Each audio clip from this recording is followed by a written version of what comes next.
Hey, it's Jeff Hyman with Startup Therapist, and we focus on the people part of startups. We have a terrific people with us today. Hey, Derek Nelson. What's up, sir? How are you? I'm great. How are you? Great. It's good to see you. Thank you for making the time. Derek Yep. is the co-founder and leader of Click Studios. Click is a very rapidly growing, successful website development firm and online marketing firm based in Chicago, Illinois, although they do work nationally. You've worked with, 400 clients since your inception over 10 years ago? Yep. And I would guess you're pretty experienced at giving us some tips on what I think of as the psychology of conversion. So rather than focusing on the very macro, let's put a button here, put a button there, what color should my button be, we're going to spend a few minutes today talking about the psychology of conversion, because so many entrepreneurs are successful in getting their first website up, and that's great. But then nothing happens. It just sits there. It's like the tree that falls in the forest and nobody hears it. So that's what we're going to spend our time on today. Does that sound okay, Derek? Sounds great. Great. So you've built a terrific website development firm. You actually built the website that people are watching this on. You've worked across a variety of industries. I'm curious as to what are some of the big things you've learned along the way as it pertains to conversion, getting website visitors or traffic to do something, whatever it may be. The first thing I would think about is just throw most of your assumptions out the window, because even like the best designer in the world has a set of assumptions that they walk into a web project with, and you can't really start with those. The best thing you can do is launch as quickly as humanly possible and test and iterate and try to get better than yesterday.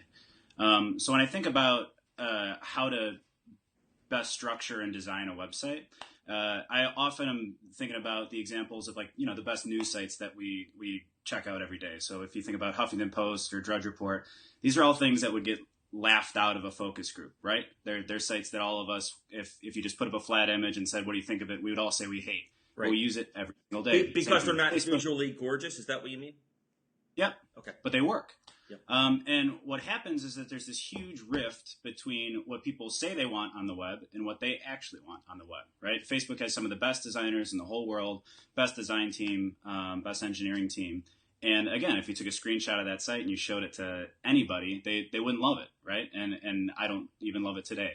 But what they do is just a really data-driven focus of what people actually want to separate that rift between what people say they're going to want in the hypothetical and what they actually use on a day-to-day basis. So give an example as to what someone might say they want and what you think from your experience they actually want.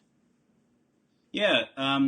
In the design community, there's like a site called Dribble, and people are always doing redesigns of all of the famous sites. So they'll do redesigns of CNN.com, of Facebook, of all of these kind of things, right? And what happens is people really just focus on the visual aspects and not actually what people are going to use on a day-to-day basis. So there's this group of designers that redesigned Craigslist, for instance, and what they did is just made it visually beautiful. There's a huge search bar, there's clean typography, there's all this kind of stuff. But ultimately, what works is a site that got developed 15 years ago has changed really little, and it's just what people actually want to use. One of our examples, one of the big learning experiences for us was on a site called Melting Pot. So if you're familiar with the fondue chain. It's the fondue company. Oh, yeah. Yep. Right? So we got contracted. I've spent a few late nights there. Late nights at a fondue restaurant. Okay. Well, whatever it takes. So when we got tasked to take over some of their mobile strategy, so redesign and develop all of their mobile sites, right? And we developed a lot of cool stuff. We did an engaging experience. We did a really in-depth location finder. You can test drive a fondue experience. There's games. There's all this kind of stuff. But then when we actually launched it, we had a series of 4 or 5 different home pages that we wanted to A/B test. So 25% of the traffic got this one, 25% of the traffic got that one, et cetera. And we just took some internal votes as to what was actually going to work. And the client had some thoughts. We had some thoughts. And most of us were just wrong. And there was one of those homepages which actually felt sort of like a Apple cover flow kind of thing, which looks pretty cool. But I don't know if any of us necessarily thought it was going to convert the best, and it just killed everything else by a factor of like 10. Do you even spend time with clients trying to figure out why these things work, or you just say, it worked, let's go with it, don't analyze it? You can analyze it, and the way you can analyze it is by simplifying the amount of variables that you test at once, because then you can actually see what is causing the conversion. Yep. So that one was probably a pretty uncontrolled set of variables, which is like 4 different home pages. But if you test it one by one, which is test the quote on the home page, as we're doing right now, test the button color, test the whatever, get statistically significant data on a day-to-day or week-to-week basis. And then from that point on, you can really just keep getting better than you were yesterday on a day-to-day, week-to-week basis. How does conversion psychology vary from different types of sites? For example, an e-commerce site versus a content site, and I'm sure there's other types that you would use. Yeah. How do you think about those differently in terms of what conversion you're trying to drive? Yeah, well, I think there's one thing that unites all of the sort of psychology of all of this, which is people want to answer the questions when they feel like it's a good time for you to ask them, right? So if you go through Amazon for the very first time, it's sort of a 10-step checkout process. Yeah. They ask all these different variables in a step-by-step process, but they never ask you anything in a way that's really off-putting. You're sort of expecting it on a day-to-day basis. There's a famous example of Expedia. So in their checkout process, when I said, okay, I want to buy this flight, the first page that you visit had address, it had credit card information, it had, all the traveler information, everything like that. And there's a business requirement to have a field that said company name, so that people would actually enter in their company name, because they said, okay, if we can find out who their company is, maybe we can market them a little bit more effectively. And they made it optional, so it doesn't seem like it would be entirely off-putting. But people got confused. People didn't really understand why they were being asked for this company name in the midst of a checkout process. Yeah. They're just saying, hey, I said I want this flight. Take my money. Yeah. Right? And when they tested that page and they removed the company name from it, I think they can attribute like $30 million in revenue just to that one field. So it's crazy. Because private travelers were, vacation travelers were, aborting or leaving? Yeah, they were either entering like wrong information. So company name, it doesn't seem like it could be construed a couple different ways. It can when you filter it out to thousands and millions of users. Yeah. But also it's just a little bit off-putting, because I think the user nowadays is smart enough to know I am entering this so that somebody can market to me. Right. I see. Right? I see. So it's all really about asking the right questions at the right time and getting enough in the user's head to where you're letting them and solve any tiebreakers between what business requirements and what user requirements are. The user should always win. I know you and Click have done work for large companies and small. Yeah. Most of the people watching this discussion are entrepreneurs, small companies, small resources, small budget, maybe their first website or second. If you had to convey or teach them just a few guiding principles that you just got to get right on your first website or second, the 80-20, what would that be? Well, I think what has to be clear is what conversion actually means to you. So you have to really define what is the goal and the purpose of this website. Is it getting people signed up for a free trial? Is it getting to people to call you? Is it getting people to sign up for a contact form?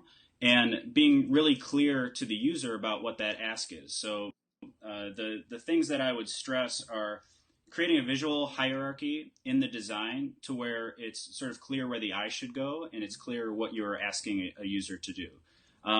There should be, a lot of white space. Things that typically drive conversions are just building urgency. So, there's only a couple left. This is something that's only available for the next day, whatever that might be. Yep. And then conversion-wise, just using directional cues. So you'll see us Coily do that a lot in like PPC landing pages or on home pages. You have the photography drawing the user's eye to like a form on the page. Yep. You'll even have some photo you took of people actually looking at that form. So whatever you can do to just sort of be clear about the ask and also be very clear internally about what that ask actually is. So before engaging you as the website firm, I need to answer that question for myself. What am I trying to get people to do? Yep. If I don't, they're going to be all over the place. No conversion. Yep. Or low conversion, sub-optimized. Yep. And one of the biggest ways to do that and the best ways to prepare yourself as a company is prepare third-party validators, right? So a lot of what a user is doing when they go on a site is just doing a BS check of your business, of your organization, of who you are, everything like that, right? And they don't want to hear from you that you're so great and you should listen to me, I'm so great. What they want to hear is the third-party validation of what you do. So that's why you see a lot of PPC landing pages. There is a little bit of a formula to it with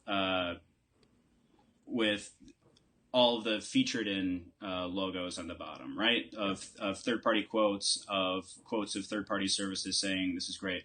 Those typically fall into the bottom of the page where they should, because what a user does is they read the website in an F format. So they read the menu on the top, they go down, they see the conversion, the main messaging, and then when they do that F point, when they do the line down there, that's when they're doing the BS check of who this company is. Should I trust them? It's like a credibility check or validation check. Yep. Got it. And that's just when you have that little click anxiety when you're rolling over the button. You're saying, should I actually submit this form or not? Yeah. What you're doing typically is just scrolling down really quickly, getting a sense of them, scrolling back up, hitting submit. So we're filming this in 2015, heading into 16. Yep. Do most people overcomplicate their sites or underthink and undercomplicate their sites overall? What's the tendency right now? Well, the tendency isn't necessarily to either. The tendency is to a lot of groupthink about how sites should be designed. As opposed to just putting it out there and seeing what happens, to getting to Yep. So we call it the site. We see it everywhere right now. There's just huge high-res image that's darkened. There's white text on top. There's a button in the middle. This has gotten mocked to hell and high water from everybody in the design community, and then everybody keeps doing it. Which because it works, or are they just copying everybody blindly? It's just copying everybody. It's easy from a client service perspective because the client will say, I want something that looks like that. Yeah, I want something that looks like Airbnb, and 2 years ago is I want something that looks like Mint, and 4 years ago it was I want something that looks like Apple. Yeah, it's just the cycle of things. But now the barrier to entry for a pretty cool site is really low. Like you can set up a Squarespace theme, and you can have a pretty good looking site day one. Yeah. So if you want to be a real player in the market, you have to be a lot more thoughtful than that. Having a pretty cool site isn't enough. So you have to put a lot of thought into every little bit of text, every little bit of imagery. Illustration is really key nowadays because it really separates the pretenders. If you can really create some custom illustrations, that typically means you're a real company. Versus stock photography. Stock icon, stock photography. Yeah. Illustration is the new trend. I didn't realize that. What about video? My feeling is video is just such a great way to build trust and engagement. Has that crested? Has that ship sailed already? Yeah, no, that hasn't crested. That's still happening. You'll see, we see it a lot in e-commerce sites where just even the presence of a video on the site, people may not even watch it, just adds credibility to it, right? Because from like an e-commerce perspective, what it says is we aren't just some warehouse of products that we're just reselling, right? We're an actual company, an actual brand. We have a story. You should trust them. They check that box. Let's for this last couple minutes, let's switch a little bit to email. And its role with the website and how they work in tandem. What's happening with email marketing? Is it, the effective medium for many companies in terms of building relationships, et cetera? What are you doing with most of your clients as it regards to email? Yeah. To me, email is a really difficult question right now because what's happening is people are being so data-driven. So they're being really data-driven on subject lines. They're being really data-driven on the content of the emails. And they're just really tracking how many people are opening, how many people are clicking, which is great, and it's what they should do. But what happens is there's a lot of really short-term thinking that gets caked into that. You see this in political campaigns, right? You'll get an email from Barack Obama that says subject line high, right? And every single person in the world is going to email that. Sure. Or going to open up that email. Or you'll get the company, I just saw Chicago Tribune do this yesterday, where they have a subject line where it's a reply line, like it's part of an email I've already been a part of. Yeah. And it's like, reply advertising rates or whatever. And they send it out to thousands or hundreds of thousands of people. And the reason they're doing that is because there's some smart guy in there who's tracking the data and saying, look at the open rate. I'm a really smart guy. Sure. You should hire me and you should pay me more. But what's happening is that there's this erosion of brand credibility that I think will happen. Because it's annoying to the recipient. So you get a they'll stop trusting you on a really basic level. Yeah. So you get a short-term bump, but you're sub-optimizing for the long term. Yep. So the only way to do it is the hard way. I would use the analogy of SEO, which is it used to be really easy to put together some little code hacks and the meta titles and descriptions and all of that to be able to rank pretty easily, right? But now, because it's a much more mature market, the best way to rank is by creating actual content, like at startuptherapist.com, that people actually want to read on a day-to-day basis. Right. Google's filtering through all the BS. From an email, I think users are really doing the same kind of thing. You have to respect their time, and you have to be willing to have a long-term vision, sometimes at expense of a short-term vision, so that people really trust what you're saying. If the short-term stuff is easily measurable, open rate, click-through rate, et cetera, and you've admitted that's important, how do you get your arms around balancing that with the long-term stuff? What metrics do you look at? What do you do? Just go on faith? Yeah, well, that's where the art meets the science, right? What the analogy I would use for like a website, right? So let's say I build a site for like a high fashion company, so some company that sells really expensive purses or something like that. Yep. If I put the phone number in the top right corner and I put 15 arrows pointing at it, they would probably get more phone calls that day, right? Yeah. But over time, nobody would trust them as a high-end fashion retailer. Sure. It wouldn't be a cool thing. So we would love to be able to rely on this data for absolutely everything, and you should rely on it for a lot, and you should know what to rely on it for. But you should also trust your gut and always ask the very basic question, am I writing this for a little green text in my Google Analytics today? Yeah. Or am I writing it for an actual person? Am I going to actually delight this person? So you really got to know who you want to be. Yep. You got to stick to that conviction. Yep. Even when in the short term, the metrics might not be as good or as wildly great as they might be. Yeah. Which, as an entrepreneur or founder, can be a bit difficult. You got maybe outside investors, you got a head of marketing, you're driving these metrics, but you really can shoot yourself in the foot for the long term. Yep. I think the company in my world that does it the best is Envision, the design and prototyping company. Mm-hmm. They send me emails every single day, and I read every single one of them. Wow. So the quantity and frequency would be annoying by any other standards, but what they do is they put a lot of thought into it. But it's just great quality content. That's their game. Yep. And it takes a lot of time. So what they do is they'll tell a story of what it's like to design a Dropbox or what it's like to be a designer at Facebook. And they'll do a day in the life, and there's photography, there's video. Right. And it's super interesting for somebody like us who are thinking about how to optimize our design strategies on a day-to-day basis. And they're respecting their target user. So they trusted their gut, I think, a little bit there. What you see is probably good content does convert well. Yep. So you don't necessarily have to sacrifice it, but you have to really be willing to take a step past like get rich quick models, right? And are you better off producing no content versus crappy content? Potentially, yeah. Depending on your market. Yeah. Great. Well, this has been incredibly helpful, Derek. How can people learn more about you, about Click Studios, etc.? Cool. So the 10-second background on who we are. So we're Click. We're design, engineering, analytics for companies here in Chicago. So we work on a lot of just causes and companies that we really believe in here locally. So startups like some of the startups that Jeff's worked on, but also a lot of educational institutions, a lot of healthcare companies, et cetera. So we design and build stuff for the web. If you want to check us out, it's at clickstudios.com. I like that you gave me this chance for this. And that's CLIQUE.